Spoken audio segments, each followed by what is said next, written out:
Welcome, kings and queens, to another episode of Unapologetic, your number one podcast. This is the show where kings and queens tell their legacies and on. So get ready for the gems to drop and pull up to the table because we're ready. Yeah. Everybody was out there.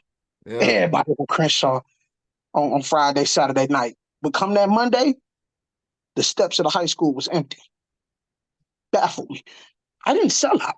I just couldn't get you to buy in. You see what I'm saying? I just couldn't get you to buy in. And so because we're not able to take our unity and weaponize it, because we're not able to take a collective group of us and weaponize that collective group, we continuously fall behind and fail. It's a strength in numbers. You see what I'm saying? One man knocking on the door might not get that open. But you give me 40 of us, we might kick that thing in. You see what I'm saying? We might lift the house. We might lift it on off its hinges. So my thing is, bro, like, real, man. I know that I had to better myself. And so that's what I end up starting to have to do. I have to put myself around people who believed in me and people who wanted to support that assignment that I'm up on and invested in that so that I can go and get better and come back and be better for somebody else. So the vision never changed. The assignment never changed. It's just that I had to find different methodologies on how I facilitated my assignment. I'll tell you this, and I'm going to share this with you, then I'm going to digress. After my first semester at Grand Valley, my professor asked me to come back for the second semester and co-teach. Damn. A particular class. Literally, bro. I said that, and me co-teaching, I wanted to help develop a syllabus that was situated and functioned around Muskegon Heights. And not to cut you off real quick, but what class? It's a social impact class. Okay. Interdisciplinary studies. And so gotcha. One of the things that we wanted to do was build a bridge between campus life and community life. That just because you may not go to a school like Grand Valley doesn't mean that you should not be able to maybe benefit from some of the resources that they have there. How do we build that bridge between community life and campus life? And so we're creating a syllabus around social change and community organizing, primarily focused on Muskegon Heights. You see what I'm saying? I see your agenda. Feel me? So our field trips would be to Muskegon Heights. The speakers would be pulled from Muskegon Heights. Throughout our semester, the focal point would be Muskegon Heights. A sellout don't do that. A sellout would have got there and been like, man, forget me. I don't do that, bro. Everything I do, I have with the mindset, how can I help my community be better? How can I help us grow? How can I push us forward? Right? Whatever I'm doing in life, that's my objective. I want to see us win, bro. I want to see us win. And it's almost like it's since you're doing activism pretty much. Yeah. Since you're an activist and made it into a business and a career and pretty much your legacy. Yeah. What are some of the things that you are proud of that you have accomplished since you've been home, after doing 21 years, man? What is like that every morning wake up for you?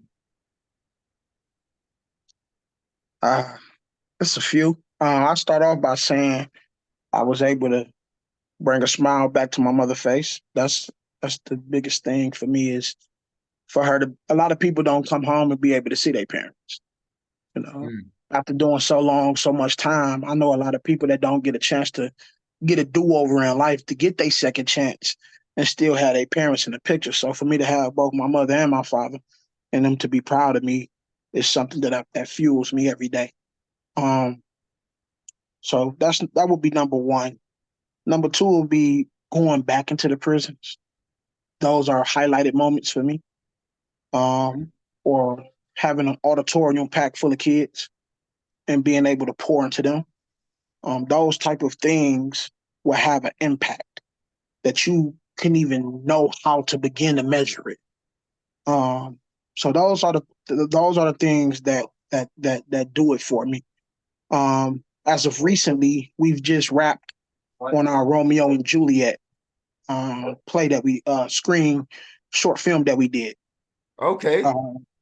Listen, bro. Okay. Gary Vanderhoff from the Coalition for Community Development. And let me tell you this quick story and give you some context. I went to a grant, it was like a grant workshop. And A conference. Okay. Yeah.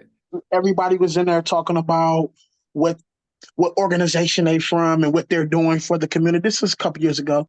What they're doing for the community, and I'm looking around like, nah, I don't see none of it. I stay in my hood. Like I literally live in Mesquite Heights. Like I don't all of these, and that's what the people don't understand. These Right. people is selling lies to get money for their organizations, using them, the people, as a catalyst for it, and the never domino effects back into the community. And you will have no idea the millions of dollars that is funneled through these organizations that you never even heard of because they go to different meetings accessing resources using their name. You see what I'm saying? But here's Mm. the reality. So I'm sitting up in there and I'm just like, that's so and so from who? From what organization? They in Muskegon. I never heard of them. You know what I'm saying? And so when it kind of Carrie, so everybody kept saying, well, Carrie, she's boots on ground and Carrie cares about the kids and da da da da da da. I'm open. Okay, cool. And so then I kind of do my background and realized like Carrie was a soldier for the culture and community. So, I love Carrie. And Okay. so we Okay. had a lunch date at the Us Cafe one day, and we were just talking about everything. And it came up to like what some of the things that I wanted to do but didn't think about doing. I'm like, I would love to rewrite Shakespeare, Romeo and Juliet. I would Mm. love to rewrite Shakespeare, but base it upon Muskegon and Muskegon Heights, right? She was like, "Oh well, let's do it. I just received this, Right. opportunity to do this. I'll get the stuff to put together and we can do it." So man, we've been writing, man, for about a year, man. We've been going in, and actually we just completed writing this year, and then we just started filming this month. And we wrap, bro. So That's we going what's into the up. editing process. It's called Rome and Jalisa. We flipped it from Romeo and Juliet. Ah, man. So wait a minute. Can I get, can I see the film before it? You know what I mean? Yeah, I yeah, yeah, yeah, yeah, yeah. Yeah, a little listen. Yeah, we're behind gonna the we're gonna scene. we're gonna launch. We're gonna have a big screen probably we're gonna try to get at the carousel at the cinema. We're gonna try to rent out a screen so that the family, the community, the family and friends can come out and see it. But you know, I was really emotional during the filming process because man, you had Dr. Shaq came out, he got a role, Norman Young got a role, A.B. Watts Okay. got a role. You feel me? So we got the kids up involved, we got man, That's and what's so up. it was just good seeing like older people and younger people participating in a program and a project that's gonna shed some light because we took the feuding families in Romeo and Juliet and made them into Muskegon and Muskegon Heights. The Mm. feuds that exist between Muskegon and Muskegon Heights and how that draws a wedge between these two characters that fell in love with each other. You know what I mean? So it's based upon the city, it's based upon our politics, it's written from spoken word because I'm still Right. prolific the poet, Of course. Of and course. man, it was so dope to be able to be be presented with an opportunity to do something like that and then be able to have these kids come out and take to it and have the adults come out and take to it. Like you can start seeing how your good is being validated by the success of others, That's right? true. That's the true life of a servant, right? When your success is dependent upon the validation of others because it's them that you serve, it's them that you want to see win. And so when they win and when they succeed, it validates your servanthood, right? And so I That's true. just, I'm happy for that. That fuels me, bro. That puts a That's smile what's on my up, face. That bro. keeps me going. That's what's up. I got a few more questions, then I know you got work to do. I know you got work to do. But I have to ask this, man, because it came to me when you brought up Muskegon Heights High School and the schools, in the black community. Yeah. Um, have you ever did any rallies there, any conferences there with the kids? And like the Heights and Mesquite, have you been able to? I know for Muskegon, we haven't did any rallies at Muskegon, but I did get a chance to go into one of their classes and speak to the kids. Okay. Uh, in terms, like I've been to Ravenna High School, Fulport Middle and High School. I had an open door policy at Reese Puffer. I've been to Oak Ridge, Orchard View. Because Man, we've done that's crazy. Because Whitehall, North Muskegon. Actually went to the superintendent's conference in North Muskegon where all of the superintendents meet. right, So I was actually able to go in there and speak as well to the superintendents of all Muskegon County superintendents, right? that's what's up. So out of all of that, out of all the schools I've been to and done, I've never been able to get into Muskegon Heights. Or Mesquite. I can't say Muskegon because I didn't reach out to them with the same intensity that I reached out to with Muskegon Heights. Like with Muskegon Heights, I was calling. I was going up there. I was filling out their paperwork, background checks, all of these things. Cool, cool. I was That's what's speaking up. to different leadership, people in leadership. It just never happened. Mm. And I do believe there are certain administrators and certain members of certain boards that do want to see me there. But it's so much civil and political issues that's going on right now here, right? I'm the least Okay, of their worries, right? So okay. I do believe there are those. I've spoken to them that would love to have me come up into Muskegon Heights. But it's so many other issues that's superseding that they can't really just get down to the paperwork of it, right? But that's crazy though, bro, because you will think that they will open their doors now to have that Yeah, accountability, yeah, transparency, especially yeah, what's going on now. yeah. Especially now. And but because I brought that up because I don't want I've heard people talk about you going to all these other schools and they're predominantly white Yeah, yeah, schools, yeah, yeah. white areas, Predominantly. communities, Yeah, I love it. and they're like, oh man, he ain't for the people But and he stuff don't do like nothing for the that. Heights, right? But I'm like, but wait a That minute. goes back to that sellout thing that I was Right. discussing. Exactly. You feel Because me? I'm like, wait a minute. That's crazy. My brother literally has, I've been up here with him before. Yes, If y'all have yes, closed the door yes. in his face. Listen, in my So face. it's like, so to me, that's what they call it, defamation or something like in my Defamation. opinion. Yeah, defamation. Defamation of character, But yeah, bro. of character. But people So really just don't you understand. know what I mean? So it's like, that's why I say they see me at Ravenna and they see me at Orchard View and they see me at Houghton and they see me at Oak Ridge. And he like, oh, he stay at Reese Puffer. And they like, well, he don't come to the hikes. Oh, he a sellout. Yeah, yeah, yeah. I did come to the hikes For and didn't real, man. to get in that thing. You hear me? So Exactly, exactly. and that's what troubles me the most is when people speak out of ignorance. I went to hikes first. I tried to Mm. get into hikes first. And I went to my mentors and I spoke with the people that were breathing into me, like Nate and DJ. And I told them, like, man, I want to get into the hikes. I can't get in there. Right. They told me to eventually they end up telling me to do a background check. Right. I did the paperwork. I didn't hear nothing back. I started calling. I'm getting voicemails. I'm leaving voicemails. I hear nothing back. And so they was like, don't worry about it.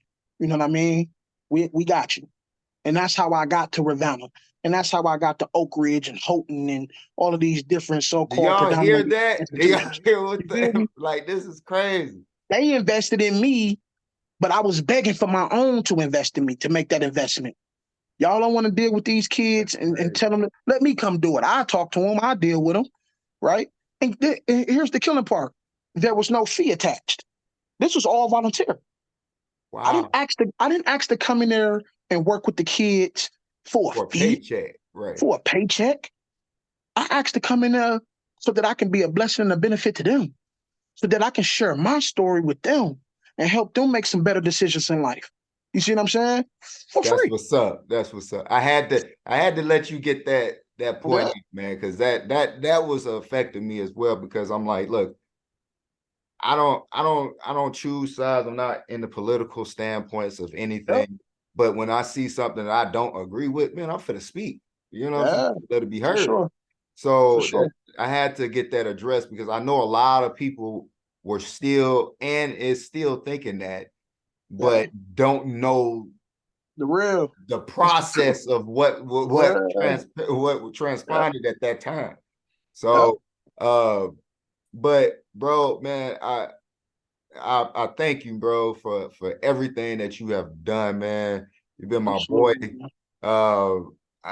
It's amazing to see your growth since we first met. It's just crazy to me.